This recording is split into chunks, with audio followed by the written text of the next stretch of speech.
buenos días, mis amigos. Este domingo es el que precede al de la Pascua Florida. Y es el inicio de la Semana Santa, la finalización de la Cuaresma y el inicio de la Semana Santa. Porque la Semana Santa no son 7 días, son 8 días. Porque el día de hoy se incluye en esta actividad. Para una gran mayoría de los cristianos, la Semana Santa es más que el recuerdo de un hecho histórico o un momento de vacaciones sin sentido. Es un tiempo de perdón, de reconciliación fraterna, sacando de nuestros corazones el rencor, el odio y la envidia.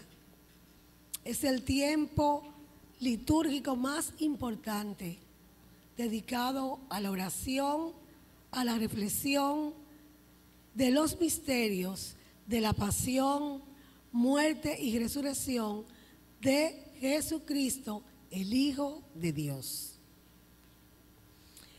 Porque tanto amó Dios al mundo que dio a su Hijo único para que todo el que crea en Él no perezca, sino que tenga vida eterna. Jesús de Nazaret. Previo a los acontecimientos ocurridos en este día, nosotros vamos a hablar de un tema fundamental que nos permitirá comprender el propósito final del Maestro Jesús al finalizar su ministerio terrenal. Es su amor divino, que está presentado como lectura complementaria de esta clase que encontramos en el capítulo 5 de nuestro libro de texto de Guarda una Cuaresma Verdadera, y que nuestro cofundador, el señor Charles Fillmore, tituló como El Trono del Amor. Esta lectura nos presenta el amor infinito que Jesús sintió para cada uno de nosotros, y es la base de sustentación de todos los acontecimientos que van a ocurrir en esta Semana Mayor. Que desde el punto de vista histórico se considera que esta es la semana que cambió el mundo, porque Jesucristo enseñó durante 3 años y algo, y a pesar del poco tiempo de su ministerio, tanto su enseñanza como su influencia en el medio humano, después de más de 2 siglos, es una influencia permanente y vigente, y cada día cobra mayor relevancia. No se puede negar que la persona de Jesucristo es única en la historia de la humanidad. Con razón, la historia está marcada con un antes y un después de su nacimiento. Porque su enseñanza y lo que él realizó lo hace una persona incomparable. Porque los que creen en él para dar sus enseñanzas y los que no creen para tratar de negarlas. Nuestro propósito en este día es que el estudio y las enseñanzas de Jesús de esta semana que iniciamos hoy sean capaces de producir un cambio desde el punto de vista espiritual en ti y en mí.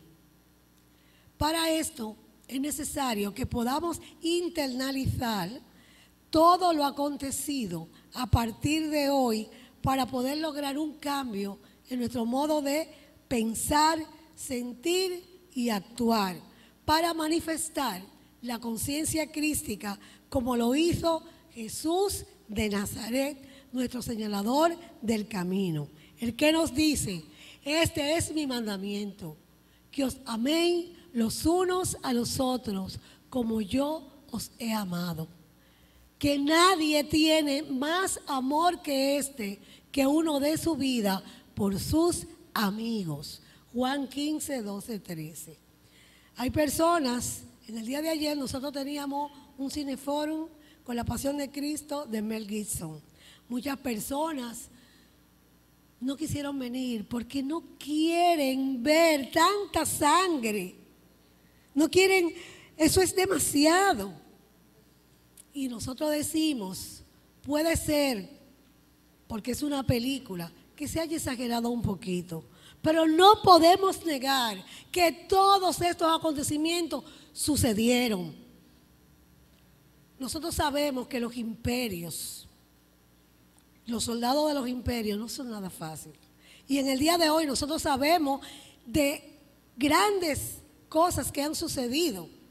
O sea, no podemos creer que a él lo trataron con paño de seda. Sobre todo, gente que no conocían ni sabían quién era él ni qué era lo que hacía.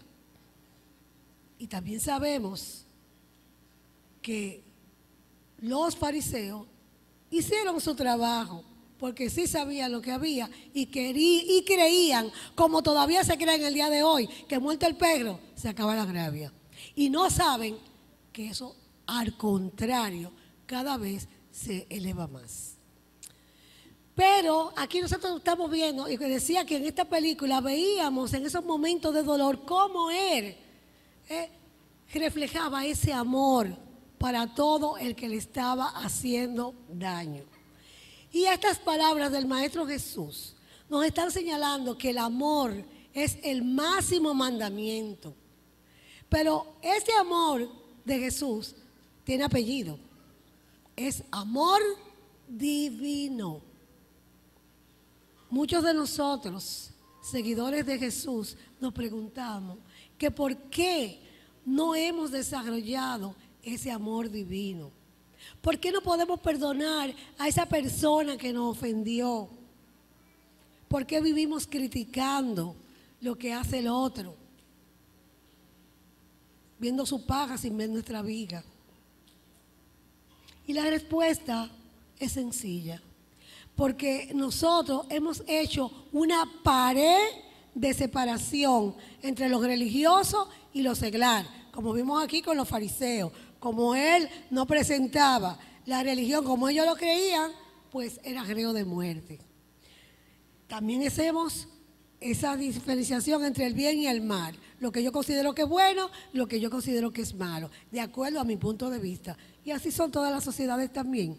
Y lo más importante, yo creo que la diferencia mayor de esa pared y que en el mundo del día de hoy es lo que estamos viviendo. Lo tuyo y lo mío. Si esto a mí no me afecta, ni me va, ni me viene. Y así estamos viviendo. Estamos clamando por el medio ambiente, estamos acabando con la naturaleza. Pero nosotros decimos, bueno, yo no puedo hacer nada. Ellos que resuelvan. Se está hablando que las guerras próximas serán por agua. Bueno, eso no es mi problema. O sea, nada es nuestro problema. Porque hasta que no nos afecta directamente, pues no nos duele. Entonces, todo eso es lo que hace que nosotros no podamos manifestar ese amor divino. Aún nosotros decimos que somos cristianos y que seguimos las enseñanzas de Jesús. Porque el amor divino no ve diferencia entre lo tuyo y lo mío. Es un principio divino que no ve diferencias en nada ni en nadie. Que es un principio, como les decía, inmutable e incambiable. Por eso el amor divino se manifiesta tanto para el pecador como para el santo, para el bueno como para el malo. Porque los ojos de Dios son muy puros para ver la iniquidad. Todo, absolutamente todo, es bueno y muy bueno. Entonces, ese amor hace sentir su propia perfección en todo el que le esté manifestando. Entonces, de ahí que es tan importante de nosotros desarrollar ese amor divino que es un potencial en cada uno de nosotros. Cuando nosotros dejamos entrar la verdad del ser, cuando reconozcamos que somos seres espirituales creados a imagen y semejanza de nuestro Creador, con un potencial divino, donde el potencial máximo es el amor, entonces nosotros podremos derribar todas las murallas de separación y sentiremos el fluir de ese amor infinito que Jesús sintió. Y no creamos que solamente Jesús lo sintió. Hay muchos cristianos en el mundo que lo han sentido. Y a veces uno dice, pero ¿y cómo es posible? Anoche yo estaba viendo una serie de un matrimonio cristiano, un matrimonio judío que se hizo cristiano, que pasó muchas cosas. Y una de ellas fue que el militar que acabó con toda su familia había comenzado a sentirse mal y había ido a la casa a pedirle perdón. Y el esposo de ella llamó a la esposa y él, al fin y al cabo, ella lo perdonó, lo abrazó, eso fue en la madrugada, y se puso a cocinar para brindarle una comida, porque estaba manifestando ese amor divino del que nos habla Jesús. Entonces, sí se puede, si tú y yo nos dedicamos a cosecharlo en nosotros, ese amor infinito que sintió Jesús. Pero para poder manifestar ese amor, como lo manifestó Jesús, nosotros tenemos que crucificar nuestra personalidad, ese ego que nos hace creer que somos la última Coca-Cola del desierto. Tenemos que comenzar a manifestar esa individualidad, ese yo soy, ese Cristo que es en cada uno de nosotros, para vivir en conciencia espiritual y poder manifestar ese amor divino a plenitud. Es un trabajo arduo, pero se puede, si lo crees y comienzas a manifestarlo. Tenemos que afirmar de mente y corazón que amamos a Dios con todo nuestro corazón, con toda nuestra alma, con toda nuestra mente y con toda nuestra fuerza. Si nosotros comenzamos a afirmar eso cada día, vamos a ir abriendo ese surco de amor para que vaya surgiendo esa semilla que está sembrada en nosotros. Y decía también que una persona que estuvo presa, contando la historia de estos personajes que yo les digo, se lo llevaban preso con lo que tenían puesto. Estamos hablando de países comunistas. Se lo llevaban preso con lo que tenían puesto y la ponían a cargar piedras, rocas, en ese invierno con las manos peladas. Y ella dice que pudieron aguantar cuando ella les dijo a sus compañeras, vamos a dar gracias a Dios por su misericordia y porque este trabajo es para nuestro bien. Y ella dice que eso creó una energía, una vibración de amor que hizo que otros presos le pidieran que le enseñara, aún no creyente, que le enseñara esa afirmación que ella hacía todos los días. Porque todo depende de nuestra actitud. Dependiendo de cómo nosotros veamos las cosas, estas van a suceder. Esta afirmación de esta verdad de manera constante hace surgir en nosotros un sentido de seguridad que nos da la fuerza del amor, de sentir esa unidad con el principio todo bien que es Dios en cada uno de nosotros. Y eso nos va a permitir a ir soltando y dejar ir todas esas llamadas, esos llamados retos, esas llamadas presiones que vamos recibiendo diariamente. Es ahí cuando nosotros decimos orden divino, cuando nosotros entregamos a Dios la situación, sabiendo que detrás de todo aparente mal hay un gran bien para nosotros. No es fácil, pero que cuando nosotros sabemos que es así, pues vamos a dejar que vaya fluyendo esa semilla del amor divino. Porque hasta que nosotros no manifestemos ese amor divino y puro, sin ser adulterado por ningún sentimiento hostil, no sentiremos un amor verdadero por Dios, porque solo Él nos capacita para amarnos y amar a los demás. Y encontré esto en el internet y me pareció muy importante, que deberíamos de compartir, lo que dice: el amor a Dios es la razón para amar al prójimo. Y el amor al prójimo es la garantía de que nuestro amor a Dios es verdadero.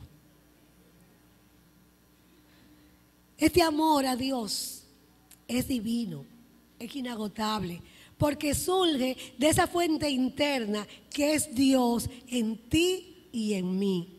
Y su eterno fluir se manifiesta en todo y para todos por igual. De esa forma nosotros derribaremos las murallas del ego, de la conciencia de los sentidos, desde donde surgen los miedos, los odios y los temores. Como nos enseñó y demostró Jesús, permitiremos ese eterno fluir de bien y amor absoluto, hasta lograr nuestra unidad del uno con el uno y de nosotros con todos. Y ese es el objetivo de nuestra realización espiritual en este plano de las formas. El espíritu de obediencia es el espíritu del amor, que es un fiel servidor siempre disponible a nuestro servicio.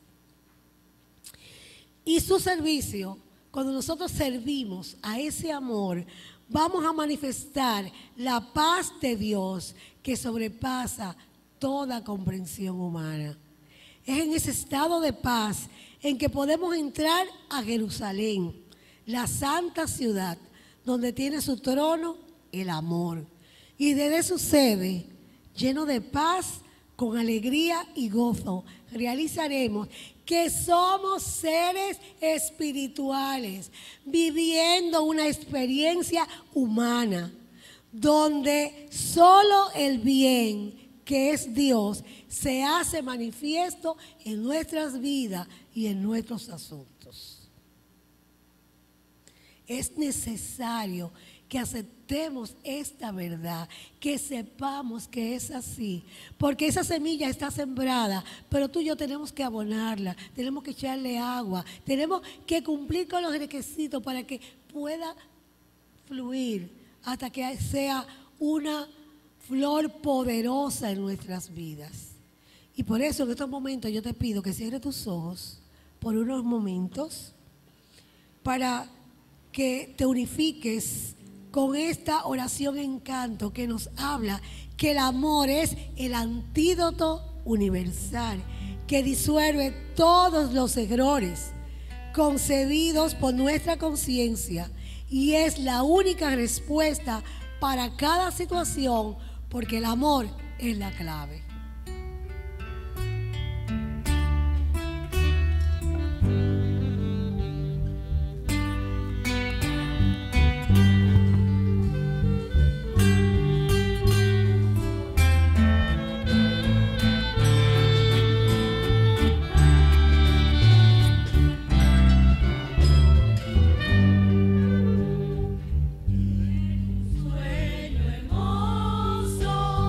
Dios me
Sabemos que la clave es amar. ¿Cuántas personas se han sanado de alguna situación en su cuerpo por amar? Y tenemos a Ernesto que nos ha dado ese ejemplo muchas veces. La clave es amar. Si nosotros amamos, no juzgamos. Si no juzgamos, no vemos diferencia. Y si no vemos diferencia, vemos amor. Y si vemos amor, podemos amar. Y ahora vamos pues a la parte fundamental de este día, que es el Domingo de Gramo. Conmemoramos la entrada de Jesús en Jerusalén, aclamado como Hijo de Dios, días antes de su pasión, muerte y resurrección. Es llamado de gramos por las palmeras que fueron puestas en el camino cuando Jesús entró a Jerusalén. Aquí la vemos, montado sobre el asno.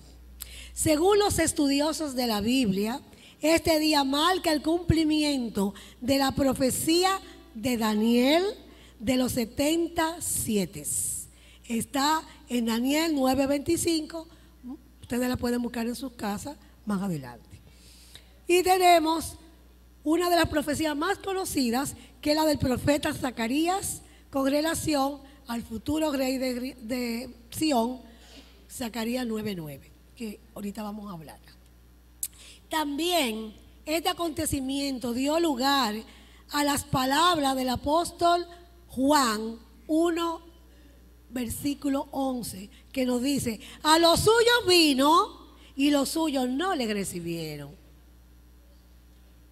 Y ustedes dirán, ¿pero por qué está diciendo eso? Sí, lo recibieron, no lo están recibiendo con palmas. Él dice, porque esas mismas multitudes que hoy lo alaban, clamando Hosanna, 5 días más tarde gritarán que sea crucificado. Como vimos ayer que lo dijo Pilato en la película.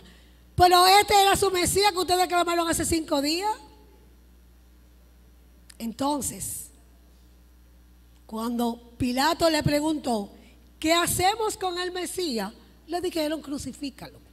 Claro, las multitudes son guiadas siempre por un líder, entre comillas. Eran los sacerdotes los que decían eso, y el pueblo llano, pues, decía lo mismo.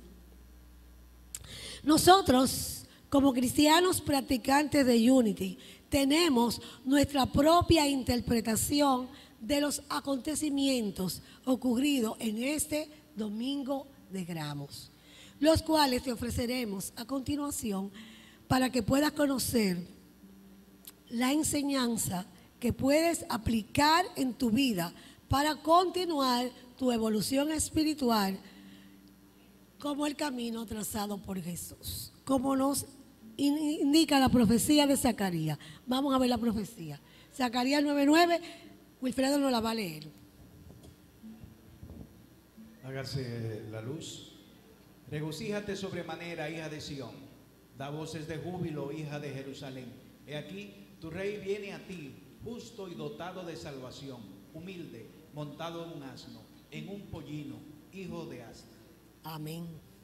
Jesús, como judío, conocedor de las escrituras hebreas, sabía de esta profecía, y esta era su manera de decirle al pueblo que él era el rey, el Mesías esperado, que había traído salvación al mundo a través de la palabra de Dios.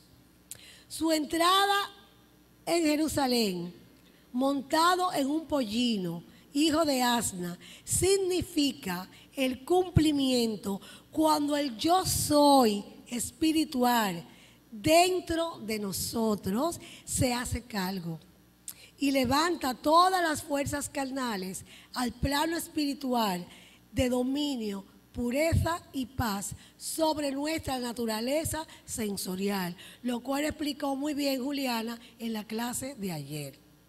Que los que vinimos a ella sabemos que este es el trabajo del Cristo. El yo soy espiritual, levantar nuestra naturaleza física para unificarla con esa conciencia espiritual.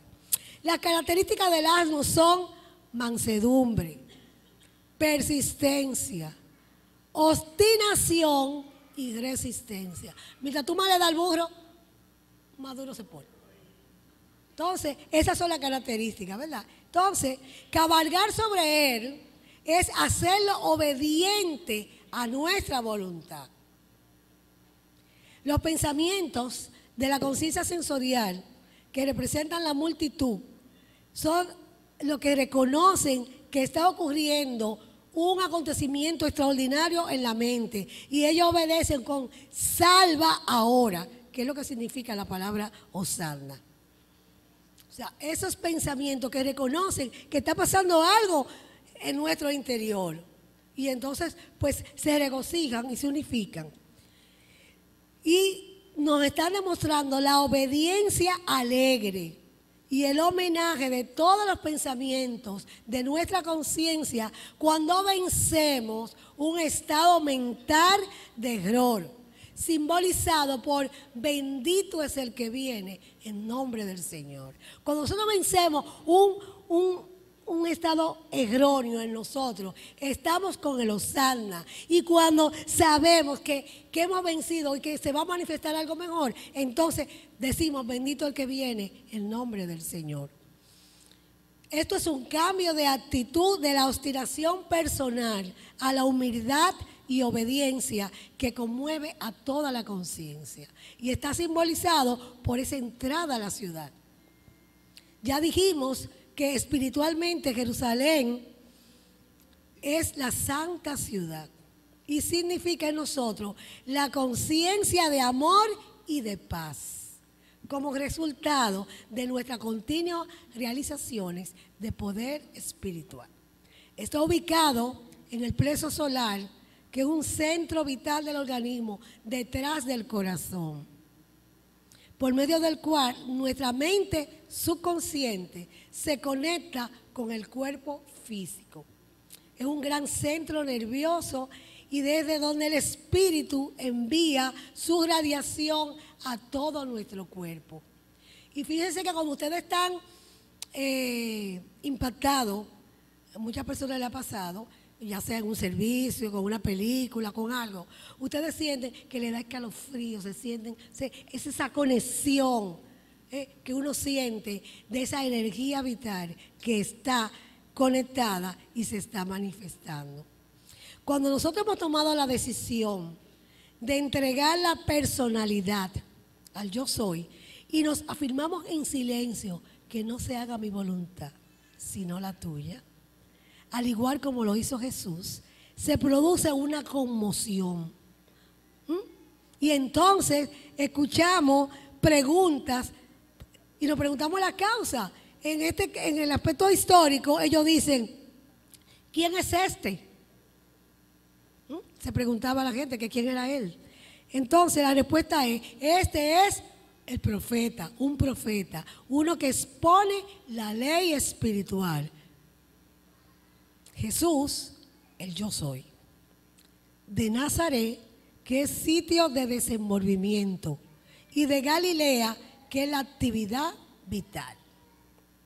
Nuestro cofundador nos dice que Jesús simboliza nuestra identidad con el yo soy y nos da la interpretación de este acontecimiento.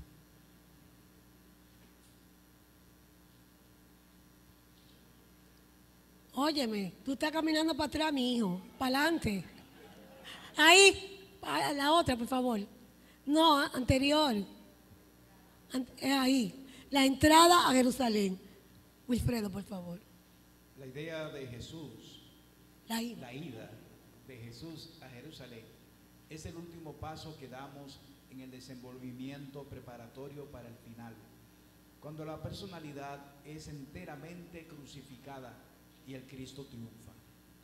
Cuando el yo soy toma el control del cuerpo, la energía vital no se malgasta, ya que por medio de los elevados y puros ideales, toda la conciencia es levantada a una norma superior. Ese es el trabajo nuestro. Eso es lo que estamos haciendo. Y si ustedes han hecho su cuaresma y han hecho todas las clases, ustedes ven cómo vamos paso a paso, cumpliendo todo esto para llegar a la realización final. Ahora vamos a firmar todos juntos, por favor. La afirmación.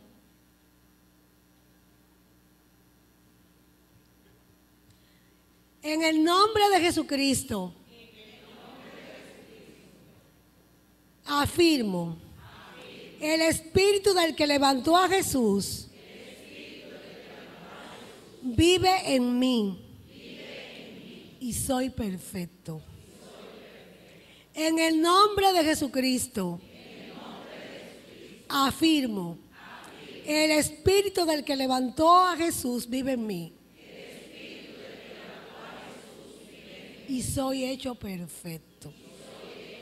Nueva vez para que seguiremos el círculo. En el nombre de Jesucristo, afirmo que el espíritu del que levantó a Jesús vive en mí y soy hecho perfecto. Entonces, finalmente vamos a interpretar la cita bíblica que respalda esta clase, que encontramos en Juan 12, del 12 al 50. La iremos interpretando por determinado número de versículos, porque para que nos vayamos apropiando del significado espiritual que nuestro cofundador Charles Fillmore hace de ella. Si más adelante tú quieres profundizar en esta interpretación, te recomendamos Tu Esperanza de Gloria, Los Misterios de Juan y el Diccionario Metafísico de Unity. Wilfredo nos va a leer la entrada triunfal a Jerusalén, que está en Juan 12, del 12 al 19.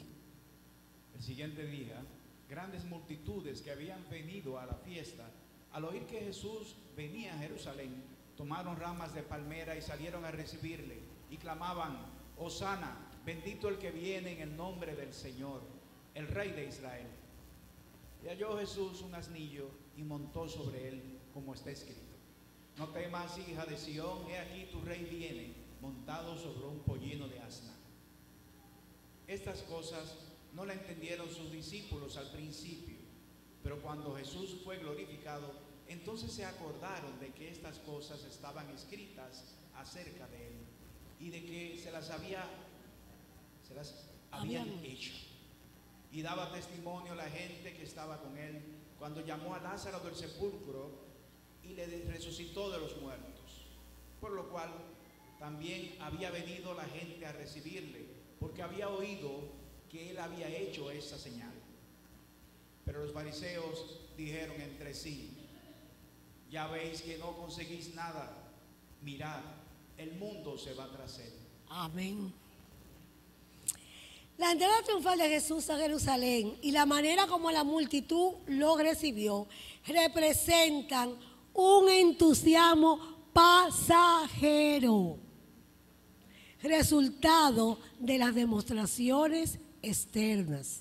Como muy bien nos dice la cita bíblica, esta multitud que fue a recibirlo, diciendo Hosana, el que viene en nombre del Señor, lo hizo porque había sido testigo o había escuchado, porque había llegado hasta ellos, la resurrección de Lázaro.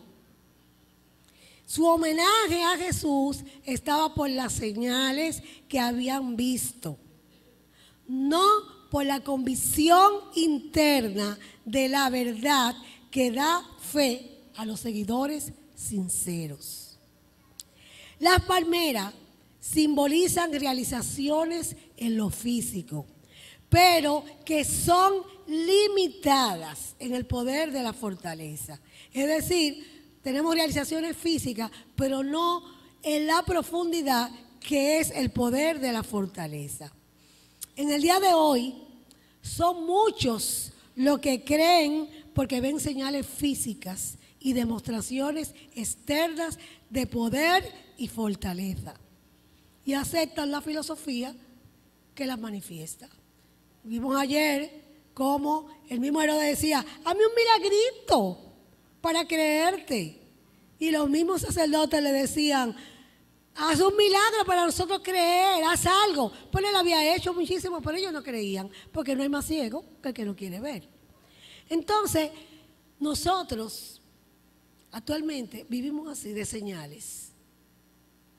Y te dicen, ay, mira, y hay un pastor que hace, oye, eso es, ahí hay maravilla, ese milagro. Y se van allí, hasta que aparece otro. O si tú querías un milagro para ti y no te lo dio a ti, no.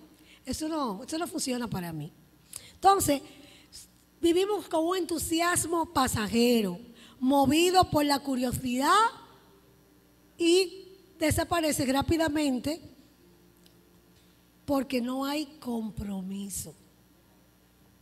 Lo que nos demuestra que no hubo un cambio interno en la multitud, sino un cambio externo y transitorio de acuerdo a las circunstancias que se presentaron. Entonces, tú y yo hacemos un hosanna, gloria a Dios, pero llega un momento que se nos presenta una situación difícil y no encontramos respuesta y ya creemos que ahí no hay nada, que no hay respuesta para mí, que eso es para otro. Entonces, vamos nosotros a revisarnos en esta que lo físico llama, pero que el cambio debe ser interno. Que si no hay un cambio interno, va a ser siempre transitorio. Y por eso incluso hemos visto de personas que han tenido curaciones llamadas milagrosas y que luego, como no han cambiado su vida, no han cambiado su conciencia, vuelven y caen en lo mismo. Y por eso, esas son una de las cosas también por las cuales nosotros no somos muy dados a dar testimonio. Porque si el cambio no ha sido íntegro en ti, puedes volver a caer en la situación cuando comienzas a hablar de ella. Vamos a ver ahora la otra versículo del 20 al 26, unos griegos que buscan a Jesús. Había ciertos griegos entre los que habían subido a adorar en la fiesta. Estos pues se acercaron a Felipe, que era de Betsaida de Galilea, y le rogaron diciendo: Señor, quisiéramos ver a Jesús. Felipe fue y se lo dijo a Andrés. Entonces Andrés y Felipe se lo dijeron a Jesús. Jesús les respondió diciendo: ha llegado la hora para que el Hijo del Hombre sea glorificado. De cierto os digo que si el grano de trigo no cae en la tierra y muere, queda solo, pero si muere, lleva mucho fruto. El que ama su vida, la perderá, y el que aborrece su vida en este mundo, para vida eterna la guardará. Si alguno me sirve, sígame, y donde yo estuviere, allí también estará mi servidor. Si alguno me sirviere, mi Padre le honrará. Amén. Los griegos simbolizan el sentido común, la lógica. Y el sentido común es el que a menudo salva a las personas del fanatismo o entusiasmo religioso, que en el día de hoy también está muy carente en grandes multitudes.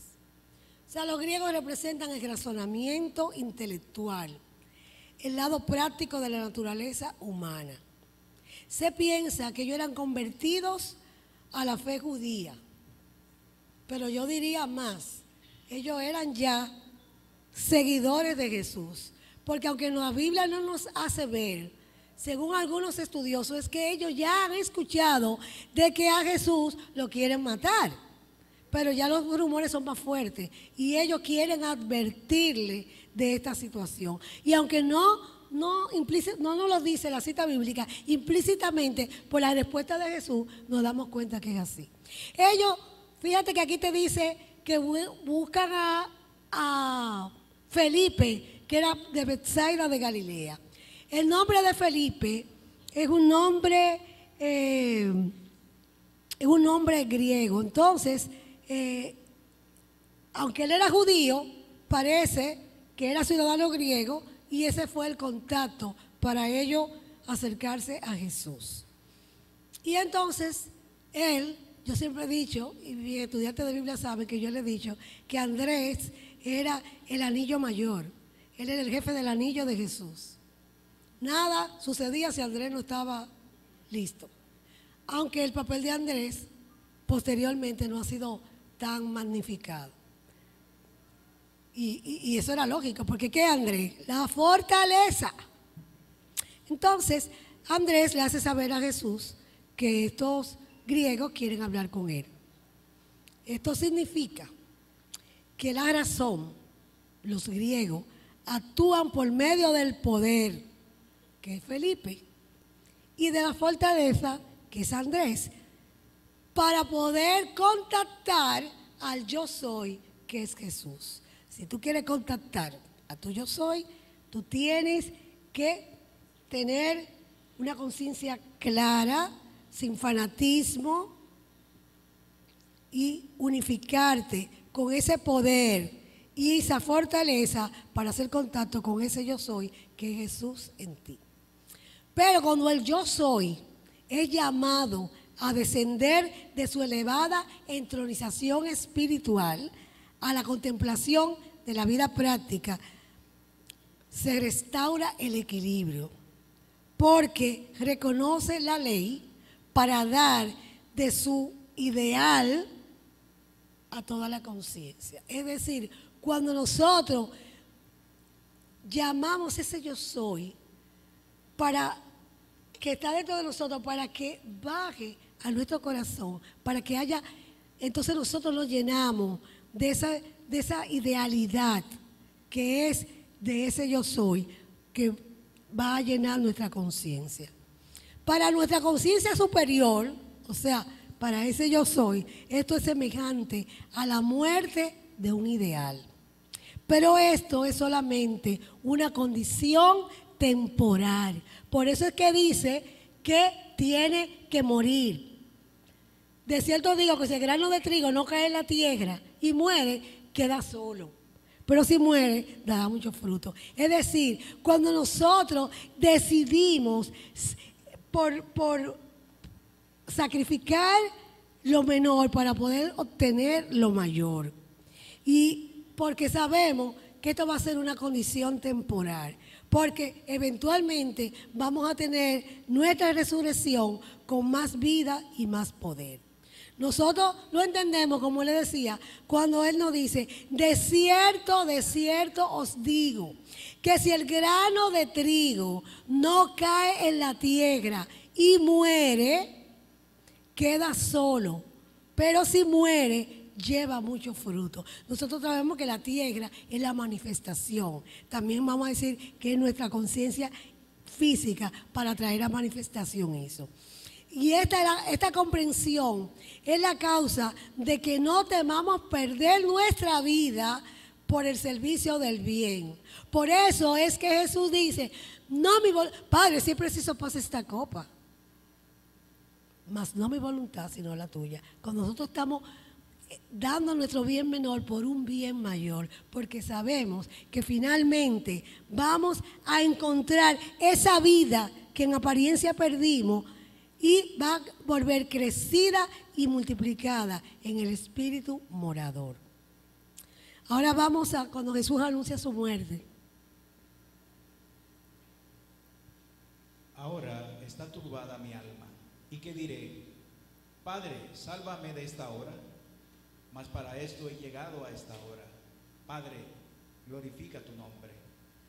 Entonces vino una voz del cielo. Lo he glorificado y lo glorificaré otra vez. Y la multitud que estaba allí y había oído la voz, decía que había sido un trueno. Otros decían, un ángel le ha hablado. Respondió Jesús y dijo, no ha venido esta voz por causa mía, sino por causa de vosotros. Amén. En la conciencia superior podemos darnos cuenta que la entrega del pensamiento sensorial, o sea, cuando nosotros entregamos nuestros pensamientos sensoriales a esa conciencia espiritual, eso prepara el camino para nuestro desenvolvimiento. Pero esa entrega no es fácil. No es fácil, como tampoco lo fue para Jesús. No lo es para ninguno de nosotros, pero tampoco para Él lo fue. Porque lo decíamos ayer, Jesús no fue un actor. Jesús vivió lo que creía y enseñó y predicó. Entonces, por eso son sus palabras. Ahora está turbada mi alma. ¿Y qué diré, Padre? Sálvame de esta hora. pero para esto he llegado a esta hora. Padre, glorifícame en tu nombre. Eso es lo que nosotros tenemos que decir frente a un reto. Entonces, tan pronto sus palabras salieron de sus labios, que él dijo que su alma estaba turbada, él se hizo consciente de su trabajo para la realización de su misión en la tierra, para salvar a la raza de la esclavitud, del pecado, de la enfermedad y la muerte, de la que nos estábamos presos. En uno de sus escritos nos dice que es como una telaraña que nos cubre y se hace un agujerito para por ahí nosotros poder salir. Cuando nosotros nos establecemos en conciencia espiritual, comprendemos que todo aquello por lo que hemos luchado carece de importancia, porque solo sirve para conducirnos a la realización que solamente cuenta el Cristo. Por eso el apóstol Pablo dice, todo lo que sé lo he dado por perdido ante la grandeza del Cristo en mí. Y es por eso que en ese momento Jesús dice, para que el nombre del Padre sea glorificado. Y entonces se escucha la voz del cielo que dice que lo glorificará y lo vuelvo a glorificar. Que la multitud lo escuchó.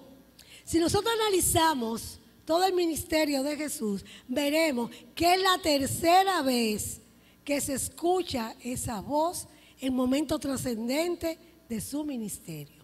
La primera vez fue cuando fue bautizado en el Jordán, ¿recuerdan? Cuando va donde Juan el Bautista. Y la segunda no fue hace mucho, que fue la transfiguración, una de las clases que ya ustedes vieron, que fue ante la presencia de 3 de sus apóstoles. Y esta última, aquí hay una ratificación. Ustedes recuerden que uno dice, repítemelo por la confirmación. Bueno, pues esta es la confirmación, la ratificación de la bendición del Padre a su Hijo para su misión. Y nos está significando que Jesús goza de su protección y que sus credenciales son más que suficientes.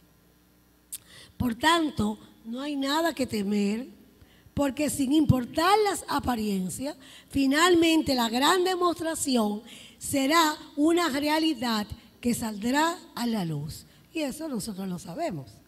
Ahora vamos a esta parte, no tiene título, pero es porque Jesús continúa hablando del 31 al 36. Ahora es el juicio de este mundo. Ahora el príncipe de este mundo será echado fuera. Y yo, si fuere levantado de la tierra, a todos atraeré a mí mismo. Y decía esto dado a entender de qué muerte iba a morir. Le respondió la gente, nosotros hemos oído de la ley, que el Cristo permanece para siempre. ¿Cómo pues dices tú que es necesario que el Hijo del Hombre sea levantado? ¿Quién es este Hijo del Hombre? Entonces Jesús les dijo, aún por poco está la luz entre vosotros. Andad entre tanto que tenéis luz, para que no os sorprendan las tinieblas, porque el que anda en tinieblas no sabe a dónde va. Entre tanto que tenéis la luz, creed en la luz, para que seáis hijos de la luz. Amén. Cuando nos damos cuenta que el Espíritu es supremo, toda falsedad persistente en nuestra conciencia se disuelve. Lo que significa que el príncipe de este mundo es echado fuera. Cuando tú sabes que no es el de afuera el que tiene poder sobre ti, sino el que vive dentro de ti. Pero cuando hablamos del de afuera, estamos hablando de ese ego, de ese yo soy en minúscula, que se deja influenciar por todo lo externo. Entonces, cuando nosotros nos hacemos conscientes de eso, entonces ese príncipe de este mundo es echado fuera. Y así levantamos el Cristo interior que atrae a nosotros todo lo que es digno en su presencia. La clase de ayer nos lo aclaraba muy bien. Cuando nosotros estamos en esa conciencia, nosotros nos levantamos por completo. La multitud mencionada aquí se refiere a la multitud de pensamientos que tratan de captar las leyes espirituales. Solo centrados en el Cristo, la luz, podemos ser libres de la oscuridad. Por eso Él le dice que mientras tengan la luz, que estén pendientes, la comprensión. Pero Jesús se dio cuenta de la inutilidad de darle una explicación, porque como les decía, el que tenga oído por ahí lo oiga, pero el que no quiere oír no va a oír, y el que no quiere ver no va a ver. Entonces, él solamente le hace esa advertencia. Entre tanto que tienen la luz, crean en ella, para que sean sus hijos y para que no los sorprendan las tinieblas. Es decir, por eso es que nos dice que debemos orar sin cesar para no caer en tentación. Para cuando se presenten esas situaciones de oscuridad en nuestra vida, nosotros tengamos el poder, la suficiente comprensión para bregar con ella. Vamos a ver la próxima. 37:43. Juan 37:43. Pero a pesar de que había hecho tantas señales delante de ellos, no creían en él, para que se cumpliese la palabra del profeta Isaías que dijo: Señor, ¿quién ha creído a nuestro anuncio? ¿Y a quién se ha revelado el brazo del Señor? Por esto no podían creer, porque también dijo Isaías: cegó los ojos de ellos y endureció su corazón, para que no vean con los ojos y entiendan con el corazón y se conviertan y yo los sane. Isaías dijo esto cuando vio su gloria y habló acerca de él. Con todo eso, aún de los gobernantes, muchos creyeron en él, pero a causa de los fariseos no lo confesaban para no ser expulsados de la sinagoga, porque amaban más la gloria de los hombres que la gloria de Dios. Igualito que hoy. Vemos que a pesar de las señales, muchos no creían en él. ¿Cuántas señales hizo Jesús para que creyeran? Pero el que no quiere ver, no va a ver. Y en el día de hoy sucede lo mismo. Son personas que están cristalizadas en sus pensamientos y sus costumbres. Que el Señor mismo dice que es la levadura de los fariseos, los que se oponen a todo lo que es. Porque eso siempre ha sido así, no puede ser de otra manera. Entonces, ni siquiera nos abrimos para ver que puede haber una respuesta en cualquier situación. Y eso nos impide ver a pesar de las evidencias. Unos pocos creyeron y comprendieron, pero se negaron a reconocerlo públicamente. Y en blanco y negro no fue que Dios endureció su corazón, es que cuando tú no quieres, nosotros tenemos un libre albedrío. Somos nosotros los que tenemos que abrirnos para escuchar y para ver. Y en este caso, ellos estaban centrados en sus creencias y en lo que ellos sentían que era. Mucha gente de muchas partes del pueblo llano sí creía, estaba creyendo. Otros, aunque creyeron, no querían aceptarlo. ¿Por qué? No lo querían reconocer públicamente. Esta actitud de debilidad fue consecuencia del miedo que sentían de ser juzgados por los fariseos, que eran los doctores de la ley hebrea y que podían expulsarlos de las sinagogas y perder sus posiciones de prestigio en la sociedad. En el día de hoy hay muchos de nosotros que no defendemos nuestros ideales, nuestros conceptos, por miedo a perder nuestro trabajo, por miedo de ser ridículos. Pero esto sucede en lo externo, pero también sucede en lo interno. Entonces, esos pensamientos en nosotros que nos dicen, no importa lo que tú estás enfrentando, hay un gran bien. Y hay otros que te dicen, qué bien ni bien. No le hagas caso para que tú veas. Entonces, eso sucede en nuestra conciencia. Nosotros lo estamos viendo aquí físicamente o externamente, pero sucede en nuestra conciencia. Los fariseos, como ya sabemos, representan lo que observan la ley al pie de la letra, pero no su espíritu. Lo que se envuelven en la forma. Son unos hipócritas porque simulan que practican la ley divina, pero en realidad no lo hacen. Eso sigue sucediendo. Entonces, a esos son los que se llaman los religiosos, que viven una religión, pero no una relación. Esta escritura nos revela a nosotros que ese intelecto farisaico a la que le hemos dado el control de nuestra conciencia, tiene ese poder y que presiona a la fuerza de nuestras almas, que comienzan a comprender la verdad, pero que finalmente no se deciden aceptarla, porque todavía amamos más los bienes materiales y el reconocimiento de los hombres que la gloria de Dios. Eso es así. Vamos a ver por último ya las palabras de Jesús jugarán a los hombres. Jesús clamó y dijo: el que cree en mí, no cree en mí, sino en el que me envió. Y el que me ve, ve al que me envió. Yo, la luz, he venido al mundo, para que todo aquel que cree en mí no permanezca en tinieblas. Al que oye mis palabras y no las guarda, yo no le juzgo, porque no he venido a juzgar al mundo, sino a salvar al mundo. El que me rechaza y no recibe mis palabras, tiene quien le juzgue. La palabra que he hablado, ella le juzgará en el día postrero. Porque yo no he hablado por mi propia cuenta. El Padre que me envió, Él me dio mandamiento de lo que he de decir y de lo que he de hablar. Y sé que su mandamiento es vida eterna. Así pues, lo que yo hablo, lo hablo como el Padre me lo ha dicho. Amén. O sea, estas palabras, esta escritura nos está diciendo que Jesús, simbolizando el Cristo morador, está hablando de esa preponderancia que tiene la conciencia espiritual, el poder espiritual sobre esa conciencia sensorial. Y que el carácter espiritual es la roca, la base de nuestro ser.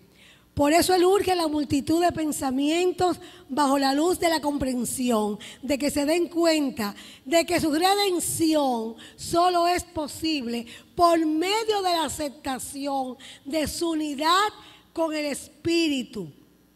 Es nosotros unificar nuestra voluntad personal con esa voluntad divina que se va a activar en nuestra conciencia. Y nos hacemos conscientes de esa verdad.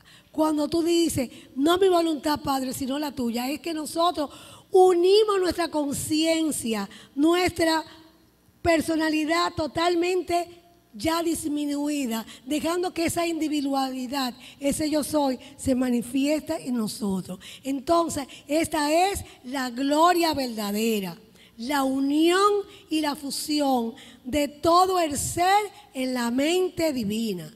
Y esto es lo que significa ser uno con Dios y encontrarás el cielo aquí y ahora. Ese es nuestro trabajo. Por eso dice que no juzga, porque está lleno del amor divino.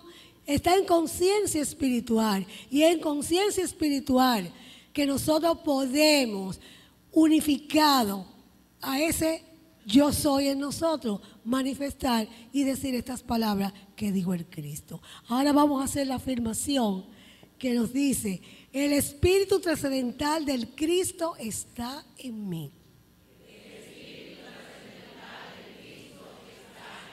Manteniéndome en esta realización, siento paz, serenidad y confianza. El espíritu trascendental de Cristo está en mí. Manteniéndome en esta realización, siento paz, serenidad y confianza. Y nueva vez, internalízalo. El espíritu trascendental de Cristo está en mí. Manteniéndome en esta realización, siento paz, serenidad y confianza. Porque sabemos que todo lo podemos en el Cristo que nos fortalece. Y cuando tú de mente y corazón lo dices, sabes que esta afirmación se hace una verdad en tu vida. Ahora Vamos a tomar nuestras ofrendas en las manos. Le vamos a dar el toque leve del amor. Las personas que trajeron sus alcancías la van a depositar en esta canasta. Pero luego que hagamos nuestra bendición, vamos nosotros, cuando se recoja cuando se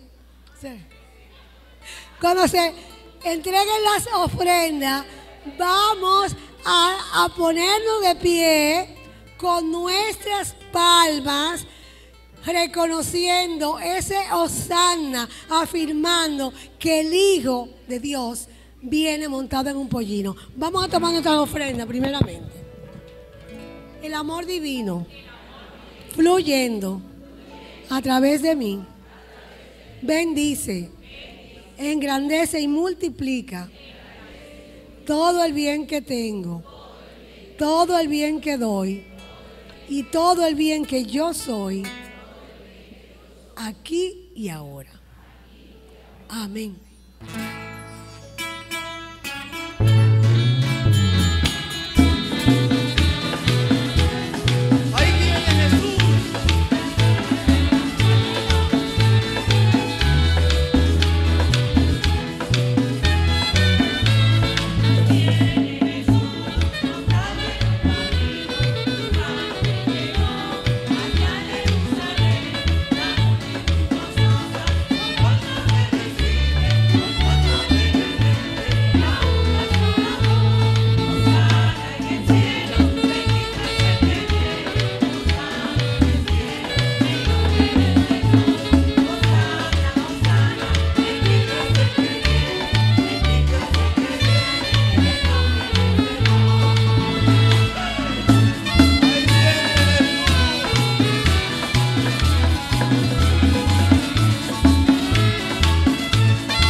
Queridos amigos, es así. Hosanna, solo Dios salva, pero un Dios que está ¿dónde? Dentro de cada uno de nosotros. Somos cristianos practicantes, firmes en la verdad de que el Cristo morador debe tomar el control para liberarnos de la esclavitud de mente, alma y cuerpo.